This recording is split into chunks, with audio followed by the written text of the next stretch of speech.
Mari kita berdoa. Tuhan Allah Bapa kami di surga, kami datang kepadamu bersyukur, berterima kasih untuk kasih anugerah-Mu yang berlimpah dalam hidup kami. Hingga saat ini Tuhan, Engkau masih beri kami kesempatan boleh datang ke hadapan Tuhan, beribadah kepada Engkau, memuji, memuliakan Engkau. Dan kami juga akan mendengarkan firman-Mu saat ini. Tuhan urapi, Tuhan pakai hamba-Mu untuk boleh menjadi alat di tangan-Mu di dalam penyampaian firman pada saat ini. Layakkan dan berikan dia kuat kuasa-Mu. Dalam nama Tuhan Yesus kami berdoa. Amin. Selamat pagi Bapak Ibu yang terkasih dalam Tuhan. Sungguh kita bersyukur ya, kita diberikan kembali kesempatan berkumpul ya, walaupun tidak semua jemaat, tapi kita boleh ada kesempatan ini semua karena anugerah daripada Tuhan ya. Kita boleh datang, yang sudah pernah sakit, yang sudah sembuh ya, semua karena anugerah daripada Tuhan ya. Mari kita bersama-sama, kita akan belajar firman Tuhan dengan satu tema yaitu pengampunan dari hati gitu ya, pengampunan dari hati. Nah, kita mau melihat apa sih itu pengampunan begitu ya. Kayaknya saya punya ini ya. Apa sih pengampunan kalau di dalam bahasa aslinya, ya di dalam bahasa aslinya, ya ini mengampuni dari hati. Dari bahasa aslinya epemi ya itu artinya yaitu membiarkan pergi gitu ya, membiarkan pergi, menutupi, menghapus, mengampuni ya dan memulihkan hubungan yang baik antara dua pribadi yang retak karena satu kesalahan.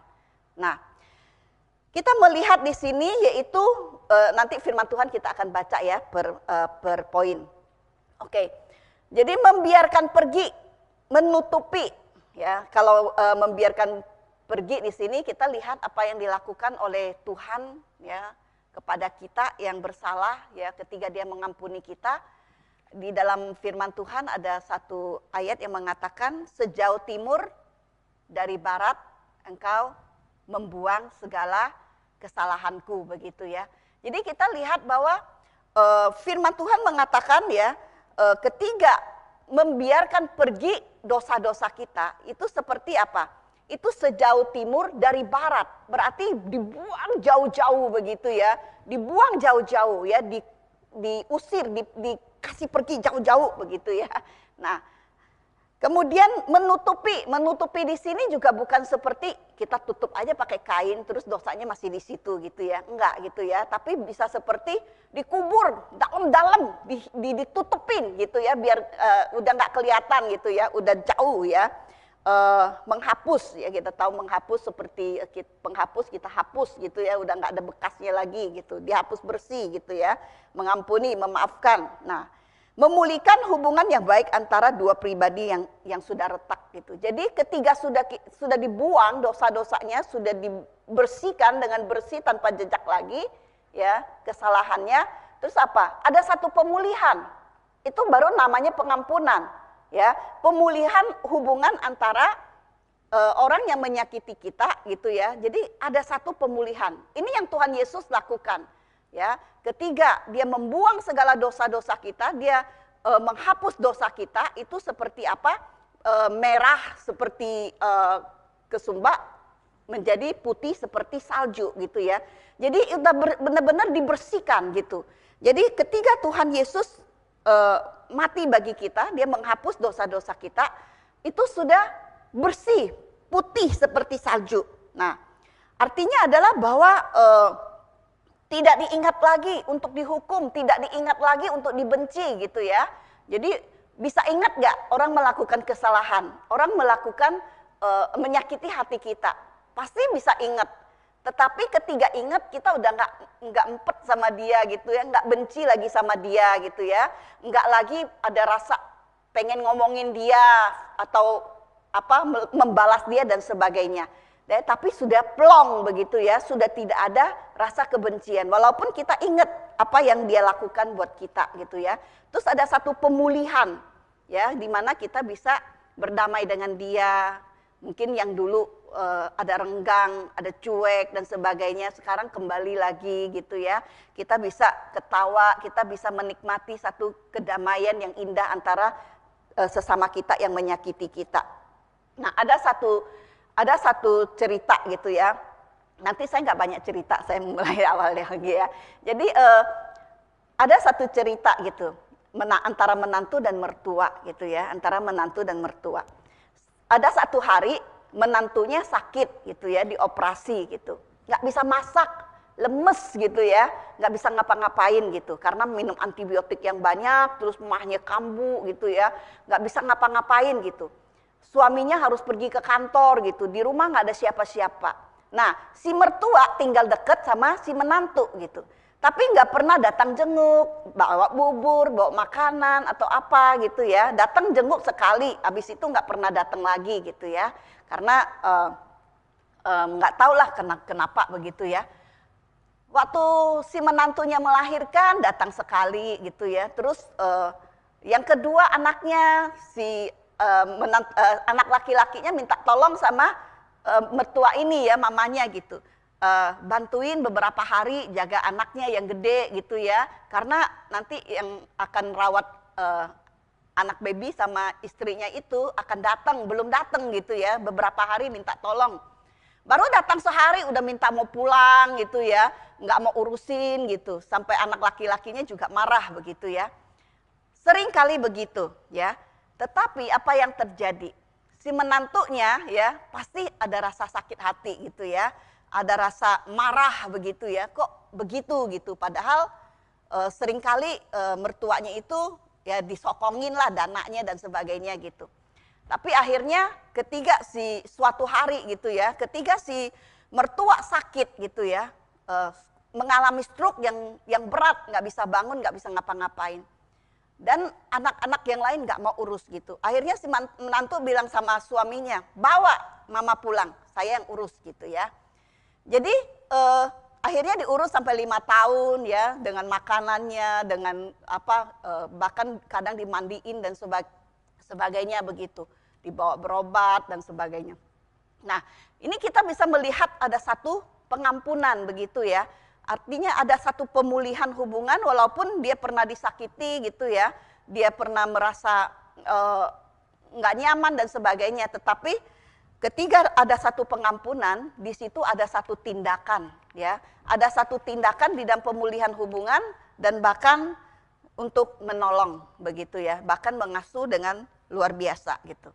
Nah, kita mau melihat di dalam perumpamaan Tuhan Yesus Matius 18 ayat 21 sampai 35, kita akan baca ya, ada 4 poin ya yang akan kita pelajari dari bagian firman Tuhan yang akan kita baca ya. Kita melihat poin yang pertama ya, atau hal yang pertama adalah pengampunan dari hati itu tidak ada batasnya. Ya, tidak ada batasnya. Nah, kita lihat bagian firman Tuhan ini kita akan baca ya.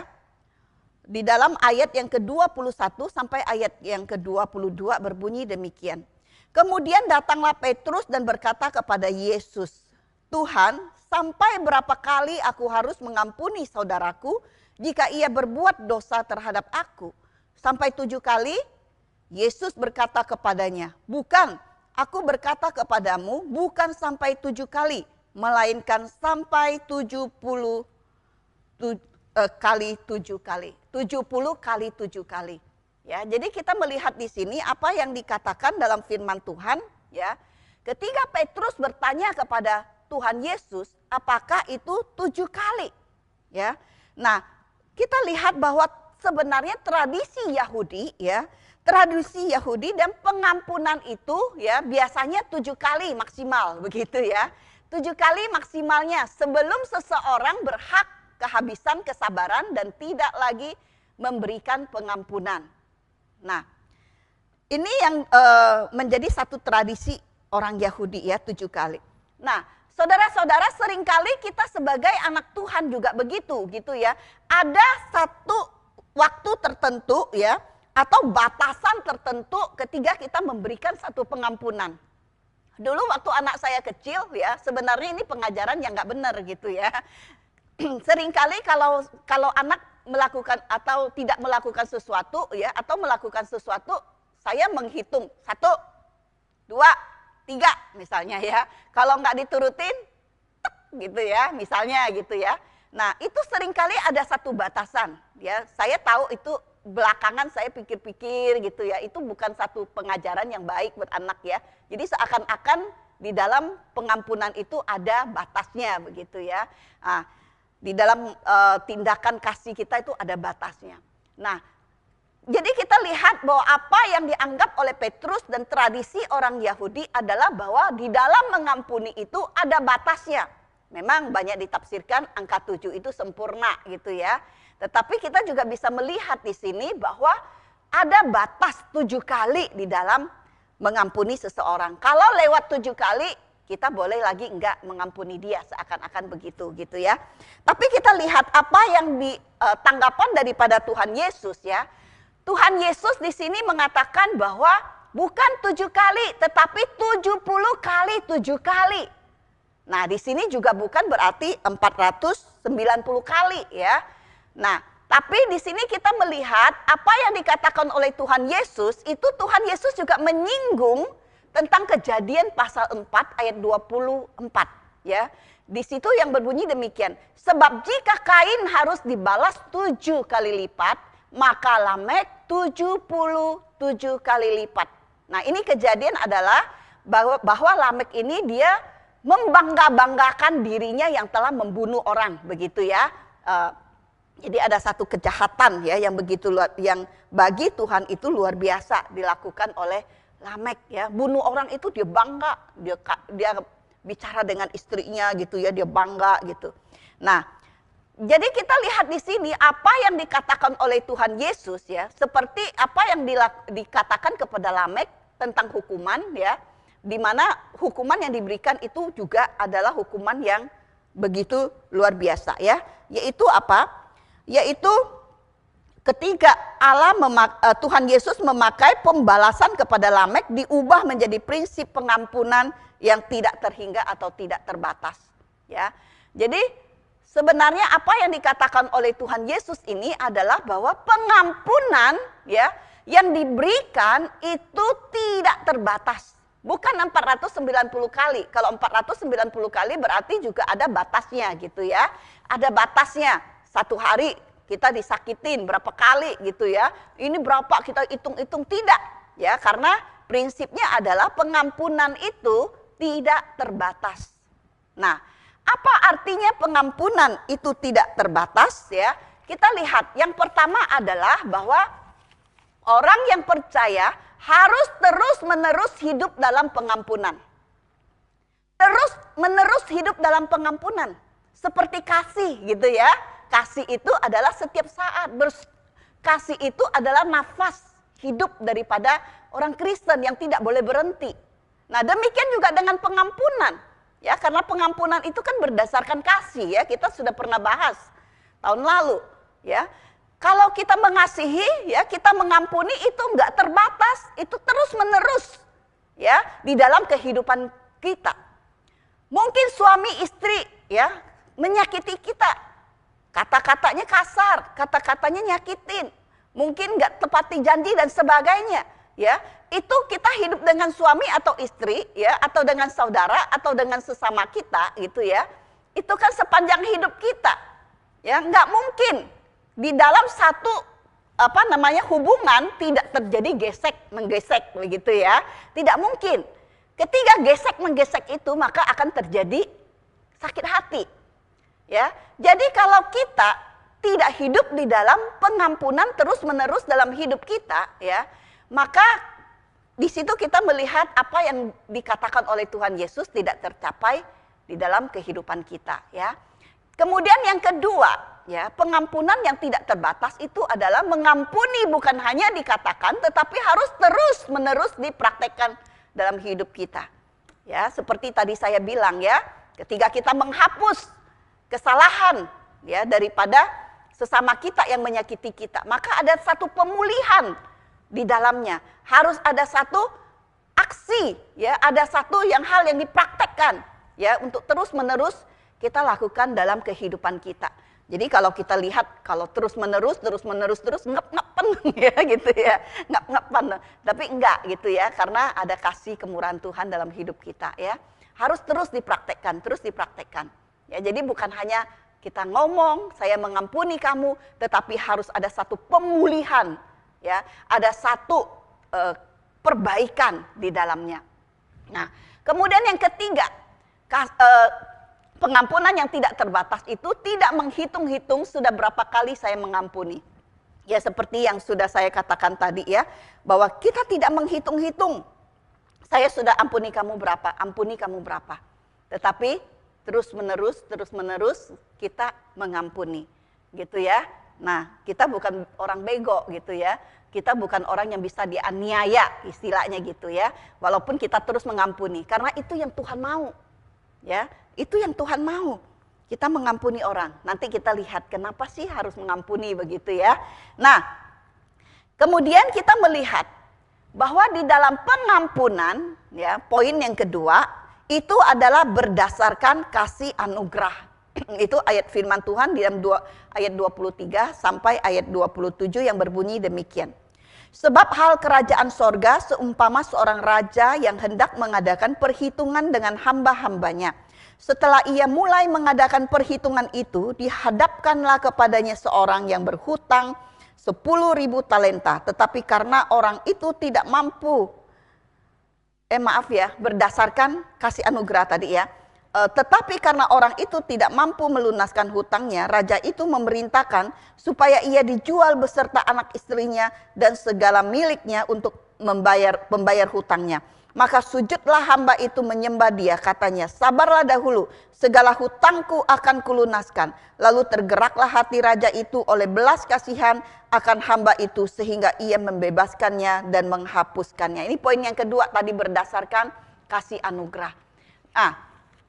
Kita melihat bahwa hamba yang berhutang kepada raja itu dikatakan 10.000 talenta. 10.000 talenta. Nah, 1 talenta itu adalah 6.000 dinar. Nah, 1 dinar itu upah kerja 1 hari. Ya, jadi 1 hari orang kerja zaman itu adalah 1 dinar. Ya. Jadi 1 talenta itu upah 6.000 hari kerja. Kalau kita hitung itu 1 tahunnya 300 ya hari, dikurangin dengan hari libur, dikurangin hari sabat ya. Itu kira-kira ya kita lihat ya bahwa jika ya, nah 20 tahun kerja buat 1 talenta, berarti buat 10.000 talenta harus kerja 200.000 tahun. Ya. Jadi kita lihat itu hutang itu luar biasa. Biar anaknya dijual, istrinya dijual jadi budak gitu, nggak bakalan bisa bayar ya hutang tersebut. Nah, jadi kita melihat hutang yang begitu luar biasa yang nggak kebayar ini loh. Sekitar 200.000 tahun kerja, gimana mungkin gitu ya. Biarpun dia punya keturunan selanjutnya gitu ya, udah luar biasa dah, nggak mungkin gitu ya. Tapi kita lihat karena belas kasihan raja, dia membebaskannya. Dia bukan mengurangi hutang, raja bukan mengurangi hutangnya. Raja bukan mencari solusi supaya cara dia bayar hutangnya gimana. Tetapi menghapus semua hutangnya, bukan menguranginya. Ya. Jadi kita melihat di sini yang raja lakukan itu adalah sesuatu yang luar biasa.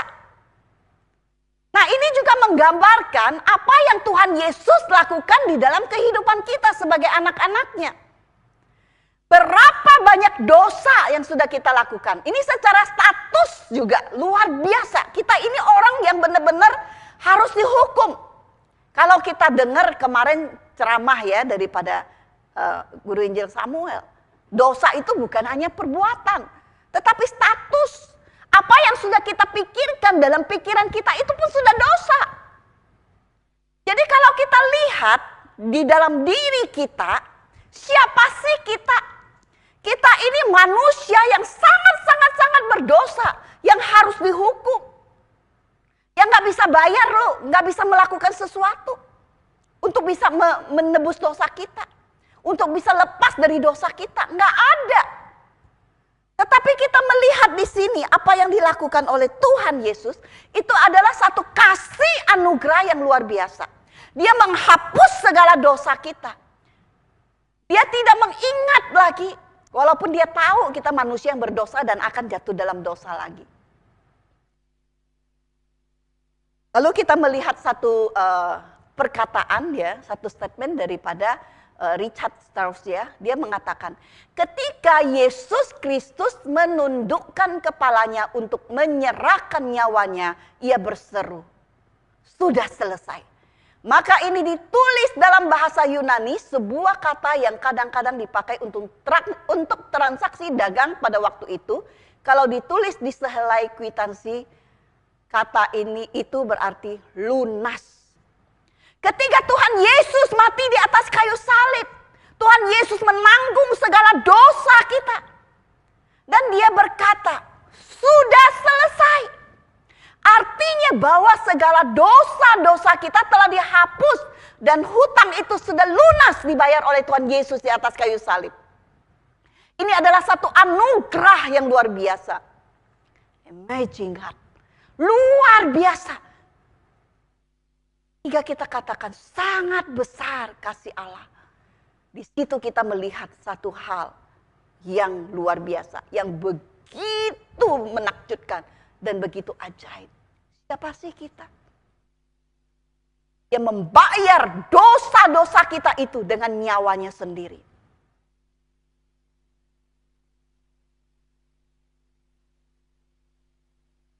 Saudara-saudara yang terkasih dalam Tuhan.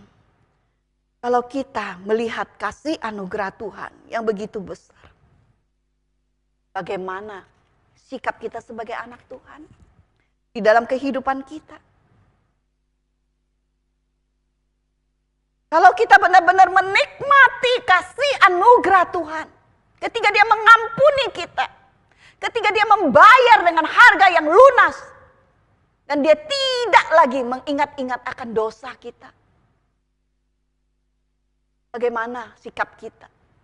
Apakah kita cuma rasa, gitu aja. Biasa aja. Hal yang ketiga, poin yang ketiga yang harus dilakukan setelah diampuni. Itu ayat 28 sampai ayat 33. Firman Tuhan berbunyi demikian.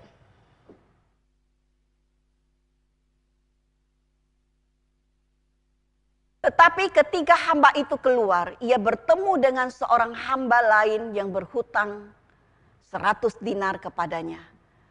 Ia menangkap dan mencekik kawannya itu, katanya, bayar hutangmu.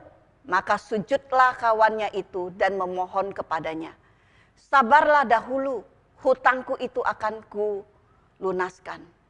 Tetapi ia menolak dan menyerahkan kawannya itu ke dalam penjara sampai dilunaskan hutangnya. Melihat itu kawan-kawannya yang lain sangat sedih, lalu menyampaikan segala yang terjadi kepada tuan mereka. Raja itu menyuruh memanggil orang itu dan berkata kepadanya, hai hamba yang jahat, seluruh hutangmu telah kuhapuskan karena engkau memohonnya kepadaku. Bukankah engkau harus mengasihani kawanmu seperti aku telah mengasihi engkau? Apa yang seharusnya dilakukan seorang hamba yang telah diampuni itu? Dia harus bersyukur atas kasih anugerah yang sudah ia peroleh. Bapak Ibu yang terkasih dalam Tuhan, tadi kita sudah melihat bagaimana Raja menghapus segala hutangnya yang begitu luar biasa. Seharusnya hamba itu harus bersyukur atas kasih anugerah itu. Tetapi kita melihat apa yang dilakukan hamba ini. Dia tidak bersyukur. Dia tidak berterima kasih. Tapi sebaliknya, ketiga temannya atau kawannya hutang sama dia. Enggak banyak. Dibanding dengan apa yang dia hutang kepada raja. tapi dia tidak mau mengampuni. Tapi firman Tuhan di sini jelas mengatakan bahwa sebagai seorang yang sudah diampuni, maka hamba tersebut dia juga harus mengampuni. Dia harus bersyukur, dia harus berterima kasih dengan apa yang sudah ia peroleh. Untuk bisa mengampuni orang yang berhutang kepadanya. Kemudian yang kedua, apa yang harus dilakukan oleh hamba tersebut? Yaitu dia dapat meneladani tuannya yang begitu penuh belas kasihan. Ya. Dia harus meneladani apa yang sudah dilakukan tuannya. Ya. Dia mau pilih ya untuk bisa mengampuni. Ya. Dia harus bisa penuh dengan belas kasihan seperti tuannya. Ya, dia melihat apa yang sudah dilakukan tuannya. Dia harus tiru. Dia harus meneladani, ya. Lalu kita melihat bahwa yang ketiga adalah dapat memberikan kasih anugerah kepada kawannya, ya. Dapat memberikan kasih anugerahnya itu kepada kawannya, karena dia sudah terima, karena dia sudah mengalami, ya. Lalu kita lihat bagaimana, ya, ketiga Tuhan Yesus, ya, dia rela dia mati bagi kita, ya, di atas kayu salib karena kasih anugerahnya kepada kita. Bagaimana kita sebagai anak-anak Tuhan, ya, bagaimana kehidupan bersyukur kita karena kita sudah diampuni.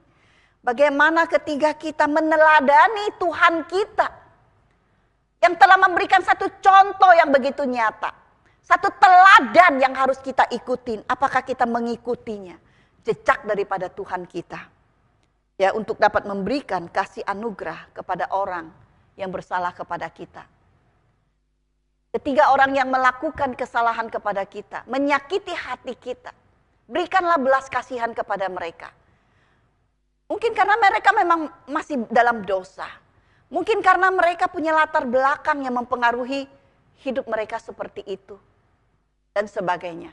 Kita belajar, ya, untuk bisa mengasihi orang lain, ya, memberikan belas kasihan, ya, seperti doa Bapa kami, ya, doa Bapa kami ada tentang pengampunan kan, berikanlah, ya, kepada kami, ya, hati yang mengasihani, ya, untuk mengampuni, ampunilah kami, ya, ketika kita meminta Tuhan mengampuni kita, ampunilah kami seperti kami juga mengampuni orang yang bersalah kepada kami. Bagaimana, ya, ketika kita minta ampun sama Tuhan, kita juga harus mengampuni orang yang bersalah kepada kita, ya. Yang keempat, konsekuensi tidak mengampuni.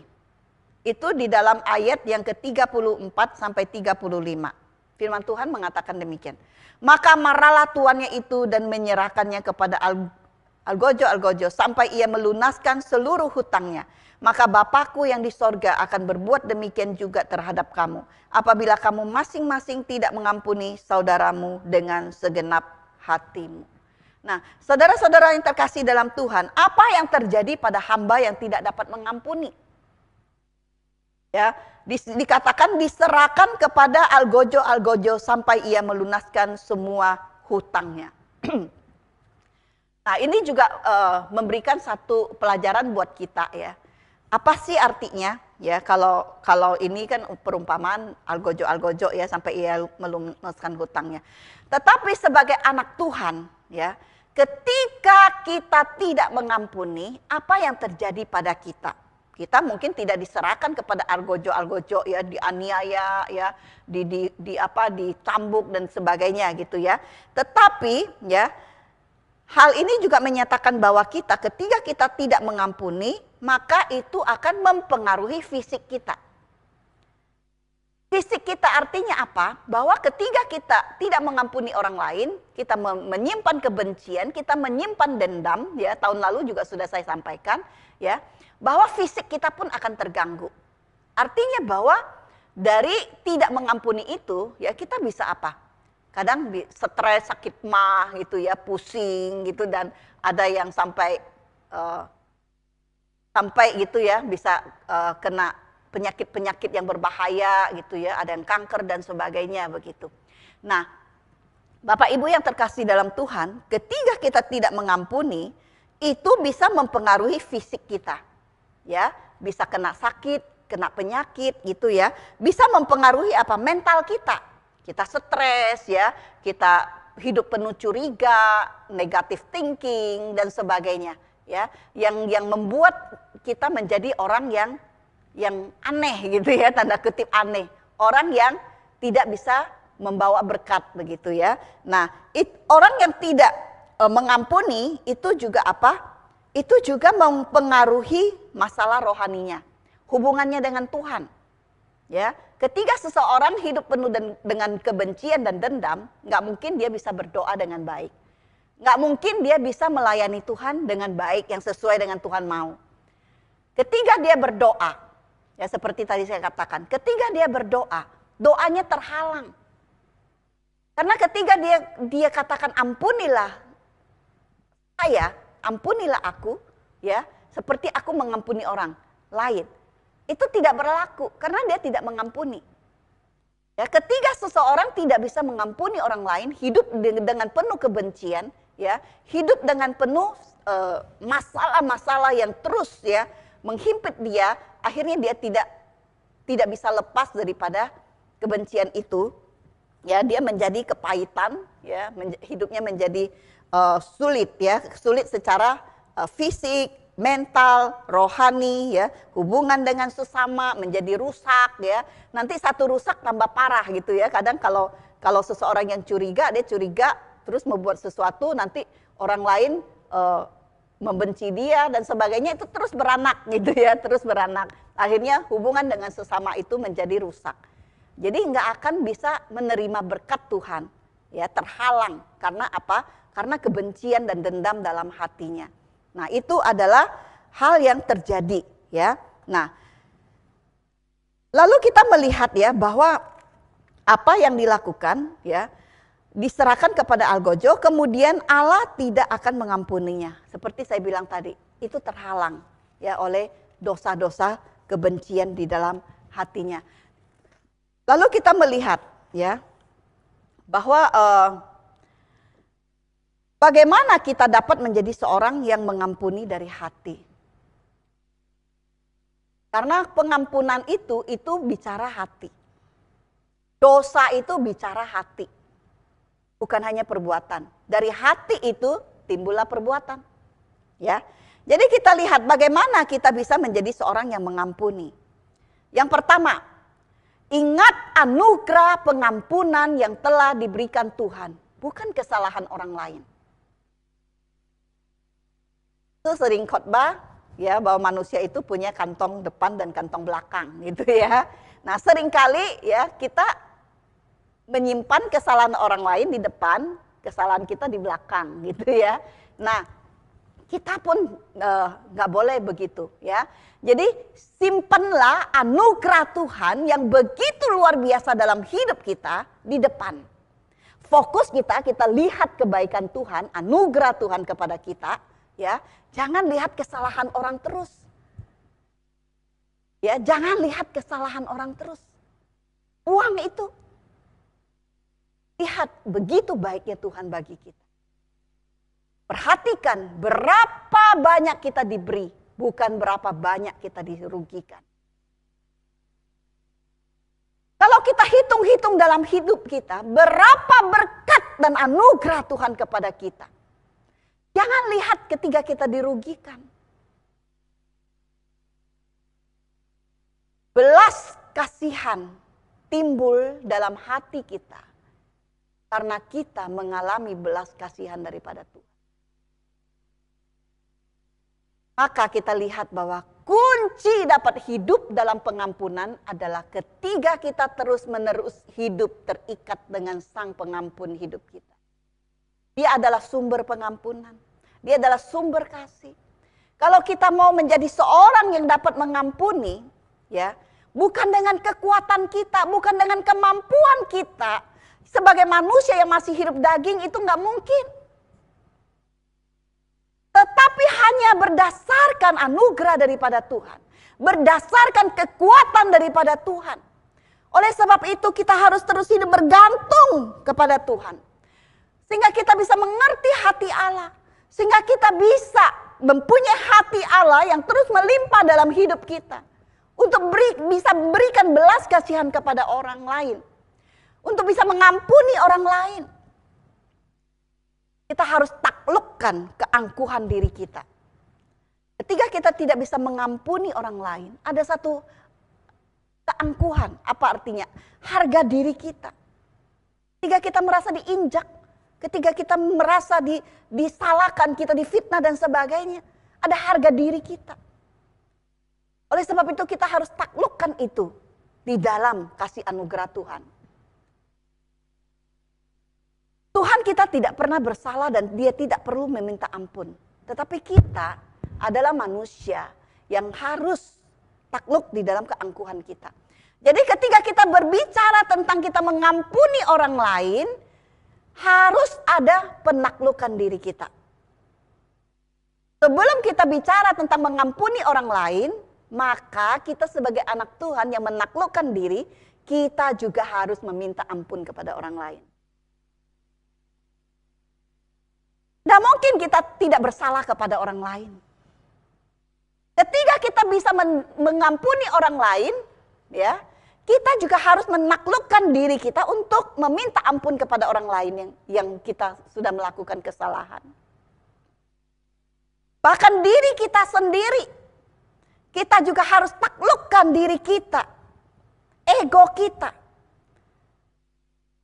Kita juga bisa bersalah. Lalu kita menyalahkan diri kita sendiri. Saya termasuk orang yang suka menyalahkan diri sendiri. Seringkali kalau saya buat kesalahan, saya sudah minta ampun kepada Tuhan. Bahkan saya juga bisa meminta maaf kepada orang yang bersalah kepada saya. Saya bersalah kepada dia. Tapi seringkali saya masih bisa berpikir. Saya masih bisa kadang gak bisa tidur kalau saya sudah melakukan satu kesalahan. Walaupun saya sudah minta ampun sama Tuhan. Nah itu saya perlu belajar. Bagaimana saya bisa mengampuni seseorang dengan sungguh-sungguh. Diri sendiri saya tidak bisa ampuni. Dan bahkan saya tidak bisa minta ampun kepada orang lain yang bersalah kepada saya. Kita perlu punya satu hubungan yang dekat dengan Tuhan. Disitulah ada satu penyelesaian. Ketika kita baca firman Tuhan, ketika kita berdoa. Saya seringkali berdoa menjerit dalam hati, Tuhan ampuni saya dan berikan saya kekuatan untuk bisa mengampuni diri saya sendiri. Tuhan, ampunilah saya ketika saya tidak bisa mengampuni orang lain supaya saya bisa mampu untuk mengampuni dia. Tuhan, ampunilah saya ketika saya bersalah kepada orang lain dan saya juga meminta ampun kepada dia. Di situ ada satu penyelesaian. Di situ bisa kita bisa belajar daripada Tuhan kita. Ada satu hubungan yang dekat dengan Tuhan, kita bisa merasakan apa yang Tuhan mau dalam hidup kita. Kita bisa dimampukan untuk bisa melakukan apa yang Dia mau. Biarlah kita bisa mempunyai hati seperti Tuhan kita. Seperti lagu yang sering kali kita nyanyikan. Tetapi pernahkah kita menghayati dengan sungguh-sungguh dan mengaminkan dan mempraktekkan dalam hidup kita? Dan ku hati seperti hatimu yang penuh dengan belas kasihan. Berikan ku mata seperti matamu, pandang tuayan di sekelilingku. Ketika kita hidup di dalam pengampunan, belas kasihan Tuhan kita tunjukkan, maka kita juga harus punya mata untuk melihat sekeliling kita. Supaya orang-orang itu bisa diselamatkan. Kalau kita hidup di dalam ketidakmampuan kita untuk mengampuni seseorang, mengampuni diri kita, atau ketika kita meminta ampun kepada orang lain, kita nggak bisa jadi saksi. Nggak mungkin kita punya mata memandang sekeliling kita, orang-orang yang belum percaya bisa percaya kepada Tuhan. Kalau di dalam sikap hidup kita tidak menunjukkan apa yang Tuhan mau di dalam mengampuni orang lain. Kalau relasi kita rusak dengan orang lain, ya, relasi kita tidak bisa dekat dengan orang lain. Kalau kita tidak hidup dalam pengampunan seperti saya katakan tadi, maka nggak mungkin kita bisa menjadi saksi Tuhan. Banyak orang di sekeliling kita membutuhkan Tuhan. Biarlah kita bisa hidup untuk mengampuni orang lain. Ampuni diri kita sendiri dan juga minta ampun kepada Tuhan dan juga kepada orang lain. Baru kita bisa menjadi garam dan terang di tengah-tengah dunia ini. Biarlah firman Tuhan ini sekali lagi berikan kita kekuatan. Mari kita berdoa.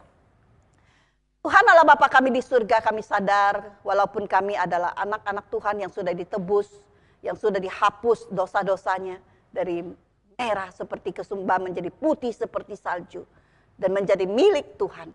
Tetapi Tuhan kami masih hidup di dalam daging yang lemah.